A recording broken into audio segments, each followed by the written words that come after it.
새벽예배 오신 의아오니교회 성도님들을 주님의 이름으로 환영하고 축복합니다. 먼저 사도신경 하심으로 9월 30일 새벽예배를 시작하겠습니다.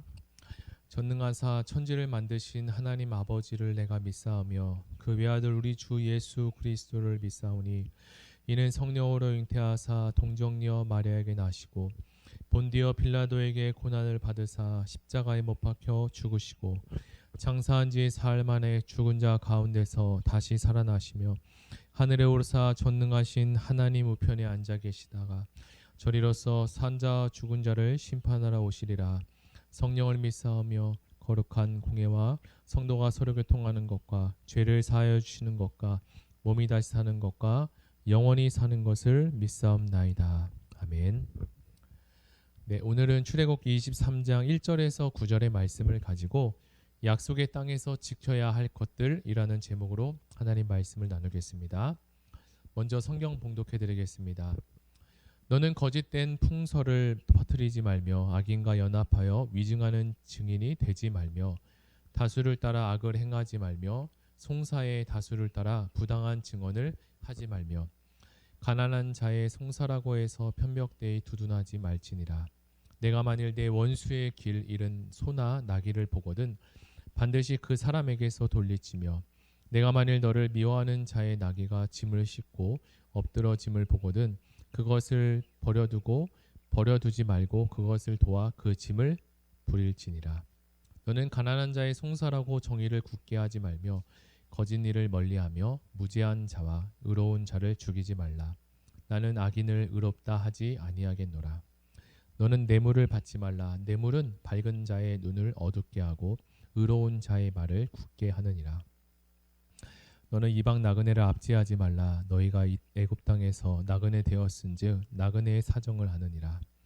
너는 여섯 해 동안은 너의 땅에 파종하여 그 소산을 거두고 일곱째 해는 갈지 말고 묵혀두어서 내 백성의 가난한 자들이 먹게 하라. 그 남은 것은 들짐승이 먹으리라. 내 포도원과 감람원도 그리할지니라. 너는 엿새 동안 내 일을 하고 일곱째 날에는 쉬라.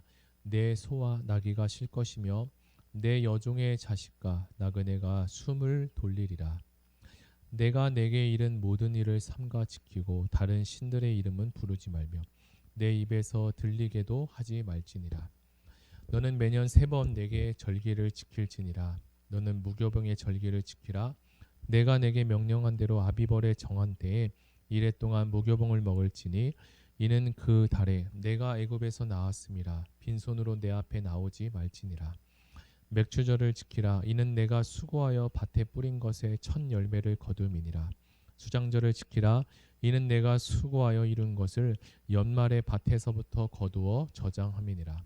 내 모든 남자는 매년 3번씩 주 여호와께 보일지라. 너는 내 제물의 피를 유교병과 함께 드리지 말며 내 절기 제물에 기름을 아침까지 남겨두지 말지니라. 내 토지에서 처음 거둔 열매의 가장 좋은 것을 가져다가 너의 하나님 여호와의 전에 드릴지니라. 너는 염소 새끼를 그 어미의 젖으로 삼지 말지니라. 아멘. 하나님은 노예로 있던 이스라엘 백성들을 구원할 뿐만 아니라 더 나아가 새롭게 창조하여 제사장 나라 그리고 거룩한 백성으로 세워지기를 원하셨습니다. 그래서 출애굽한 이스라엘이 진정한 언약 공동체로 거듭나기 위해서는 그들을 구원하신 하나님의 성품을 본받아 세상이 내어놓은 법과 도덕을 뛰어넘어 하나님의 법과 거룩하심에 충족되기를 원하셨습니다. 본문은 출애굽한 이스라엘 백성들이 공의롭고 정의로운 언약 공동체를 이루는 데 필요하고 공평한 송사에 관한 사회법과 사회에서 소외되기 쉬운 주변인들과 들짐승을 배려하는 여러 절기법에 대해서 설명해 주고 있습니다. 우리나라 속담에 팔은 안으로 굽는다는 이야기처럼 사람들은 대부분 자기와 친하고 그리고 가까운 사람의 편을 들게 되어 있습니다. 하지만 하나님 나라의 백성은 자기 이익이나 가까운 사람의 이익을 위해서 위증해서는 안 된다고 가르치고 있습니다. 그리고 사람에 대해서 그리고 그것에 대해서 증언을 할 때 대세를 따르는 행위 또한 옳지 않으며 또한 반대로 가난한 사람을 두드려고 하는 것도 거짓 증인이 될 필요도 없습니다. 그리고 지나가다가 이웃의 가축이 길을 잃은 것 같다고 한다면 정당하게 주인에게 그 가축을 끌고 가서 짐을 지고 가다가 넘어진 것을 만약에 보았다면 그 넘어진 것을 일으켜 주는 것이 마땅하다고 합니다.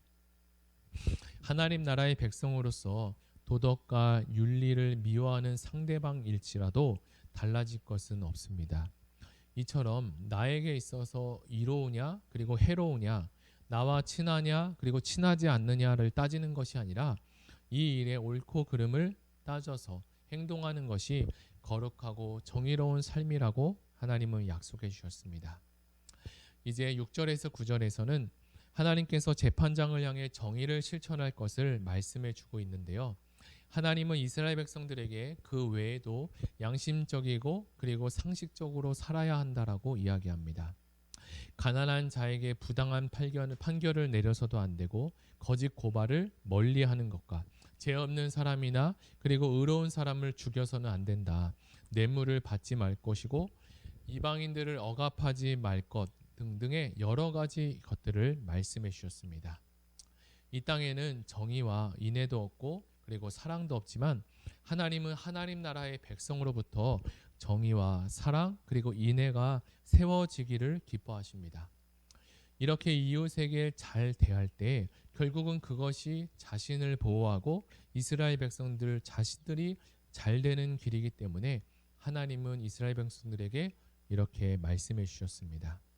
이스라엘은 안식일과 안식년을 그리고 반드시 지켜야 했습니다. 이는 사회의 정의와도 밀접한 관계를 가지고 있는데요. 특히 안식년과 희년 제도는 부에 대한 재분배의 효과적인 방법이었습니다. 지금도 부에 대한 재분배를 잘 하고자 여러 가지 일들과 또 계획을 세우고 있지 않습니까?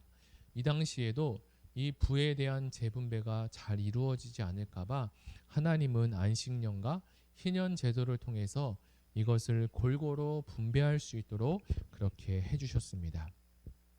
본문은 주로 안식년에 대해서 언급하는데 안식년이란 7년마다 돌아오는 이 안식년에 땅의 주인이 땅의 소유권을 주장할 수는 없기 때문입니다. 땅 주인은 안식년에 땅을 경작해서도 안 되고 자연적으로 그 땅에서 나는 것들을 가난한 사람들과 그리고 들짐승들이 이것을 먹게 했습니다. 그래서 안식년에 대한 규례의 근본적인 목적은 가난한 사람들을 배려하기 위함이었죠. 가난한 자들의 복지와 직접적으로 연관되어 있는 것이 이스라엘의 안식년의 규례입니다. 일구지 않은 땅에서 자라나는 것은 가난한 자들이 먹게 하고 나머지는 짐승들이 먹도록 하며 주인은 그것에 대해서 전혀 손을 대지 말아야 합니다. 그리고 땅을 혹사시키지 말아야 하며 원기를 회복할 수 있도록 기회를 주라는 뜻도 가지고 있습니다. 농사를 짓는 사람들의 이야기를 들어보면 땅을 쉬게 하는 것이 경작할 때 땅의 영양분이 모두 빠져나가 수확량이 줄어드는 것을 막을 수 있다고 합니다. 그리고 7일마다 돌아오는 안식일에 대해서는 특히 가난한 소작농가 종들에게 휴식을 제공하여 주며 인간다운 삶을 더 살 수 있도록 누릴 수 있도록 하는 장치였습니다. 이처럼 하나님의 백성은 가난한 자와 노동자들을 배려하고 하나님이 베푸신 것들을 서로 나누며 서로 잘 살고 다 함께 살기를 기뻐하셨습니다. 우리가 신앙생활을 하고 예수님을 믿지만 신앙생활이라는 것은 단지 주일만 지키고 주일에 와서 예배드리는 것만을 이야기하지는 않습니다.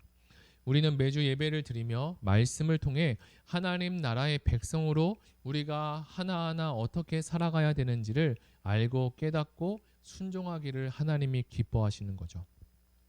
우리가 하나님 말씀에 순종하며 삶을 하나님 말씀대로 살아갈 때 하나님의 의가 이 땅에 성취되고 더불어서 많은 사람들의 세상을 변화시켜 나아가는 성도님들이 많아질 것입니다. 또 이어서 마지막으로 새 절기에 대해서도 언급하고 있습니다. 이 새 절기는 이스라엘의 하나님의 주권과 그리고 축복을 인정하고 기념하는 계기를 제공하는 시간과 기간입니다. 여기에 언급되는 이 세 절기는 모두 하나님의 은혜에 감사하는 마음으로부터 시작되는데요. 무교절과 유월절, 맥추절, 초막절 이렇게 되어 있습니다. 무교절은 종교 달력의 첫 달인 아비벌의 3월 중순 정도에 시작되는데요. 농사철로 이야기하면 이스라엘의 볼이 수확을 하기 시작하는 시기입니다. 유월절은 우리가 많이 들은 것처럼 아비벌 14일인데 이날은 이스라엘이 애굽의 고통스러운 생활을 끝난 것을 기념해서 양을 잡아먹습니다. 무교절은 그 날로부터 7일 동안 계속 진행되죠. 누룩이 들어있는 빵을 먹어서도 안 됩니다. 두 번째로 맥추절은 77절로도 알려져 있는데 유대인들이 시내산에서 하나님이 주신 율법을 주신 날로 기념합니다. 맥추절은 수확의 첫 열매 중에 가장 좋은 것을 선택해서 하나님께 드리는 날입니다. 이것이 신약으로 넘어가서 우리는 이것을 오순절이라고도 부릅니다. 맥추절은 밀 수확의 완성을 알리는 절기로서 마감하는 절기라고도 불려졌다고 합니다. 그리고 수장절, 초막절이라고 하는데 이는 이스라엘의 추수감사절이었습니다.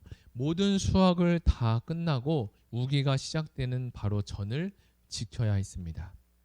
오늘 우리는 출애굽기 23장의 말씀을 묵상했는데요. 이제 말씀을 정리해 보겠습니다. 이스라엘 백성들이 지켜야 될 규범과 그리고 도덕과 윤리 그리고 세 가지 절기에 대해서 소개해 주었습니다. 하나님은 출애굽한 이스라엘 백성들에게 약속의 땅에 가서 지켜야 될 것들을 정리하고 말씀해 주셨습니다. 두 가지로 요약해 보면 하나님의 은혜를 기억하는 것과 하나님의 나라의 백성으로서 살아가며 그것을 통해서 이 땅 위에 그리고 많은 이방 사람들에게 그리고 많은 사람들에게 하나님의 복음을 그리고 하나님의 빛의 사명을 감당하기 위해서 우리에게 주신 것입니다. 우리에게도 하나님은 복음을 주셔서 복음으로 세상을 정복해 나가기를 원하십니다. 그 과정에서 필요한 것은 주님이 주신 은혜를 더 기억하고 하나님 말씀에 순종하며 그 말씀을 한 걸음씩 따라가며 살아가는 것입니다. 그러기 위해 우리는 늘 깨어서 기도해야 합니다. 교회에서 지금 진행되고 있는 공동체 성경 읽기가 있는데요. 이 성경 읽기를 통해서 우리의 영혼을 깨우고 하나님 말씀으로 채워가며 우리가 그 말씀대로 살아가기를 해달라고 우리도 함께 기도하며 나아가야 됩니다. 우리 이 시간에 다 같이 기도할 것은 들은 말씀을 생각하며 기도하시고 또 의아 우리 교회 공동체 성경 읽기가 하나님 모든 성도님들 가운데 이것이 다 또 습관이 되고 훈련이 되어서 하나님 말씀으로 하루를 열고 또 하루를 마무리할 수 있는 은혜가 충만해지게 해달라고 다 같이 기도하며 나아가겠습니다. 하나님 아버지 감사합니다. 오늘 출애굽기 말씀을 통하여서 우리에게 하나님께서 도덕과 윤리에 대해서 그리고 이스라엘 백성들 하나님 나라 언약 백성으로서 살아가야 될 그 이유와 절기들에 대해서 말씀해 주셨습니다. 이 모든 것들이 결국은 우리 자신과 그리고 이스라엘 공동체와 하나님 나라가 잘 되는 방법인 줄 우리가 알고 있습니다. 하나님 이것을 위해서 우리가 이것을 기억하며 나아갈 때 하나님 이것이 출발점이 이것을 무엇을 지키기 위해서가 아니라 하나님이 주신 은혜를 생각하며 하나님이 주신 그 은혜의 기뻐함으로 이 말씀을 이 절기와 율례를 지켜나갈 수 있도록 도와주시고 이것이 얼마나 하나님께서 기뻐하시는 일인지 우리가 깨달을 수 있도록 도와주시고 우리에게는 이것을 지킬 수 있는 마땅한 힘이 없습니다. 하나님 은혜를 부어주셔서 하나님 말씀에 순종하고 복종할 수 있는 은혜를 더하여 주시고 특별히 교회가 공동체 성경 읽기를 진행 가운데 있습니다. 하나님 코로나 기간 가운데 하나님 말씀을 멀리한 분들이 있다면 이 시간 가운데 이 기회를 통하여서 하나님 말씀 앞에 자신을 내고 가까이 갈 수 있는 귀한 은혜의 시간이 될 수 있도록 성령으로 충만하게 하여 주시옵소서. 감사드리며 예수님의 이름으로 기도드립니다. 아멘. 네, 이어서 기도할 것은 가지고 오신 개인 기도 제목과 그리고 나라 민족을 위해서 그리고 가을 특밤을 위해서 다 같이 하나님 은혜 주시고 특밤을 통해서 많은 영혼들에게 우리 모든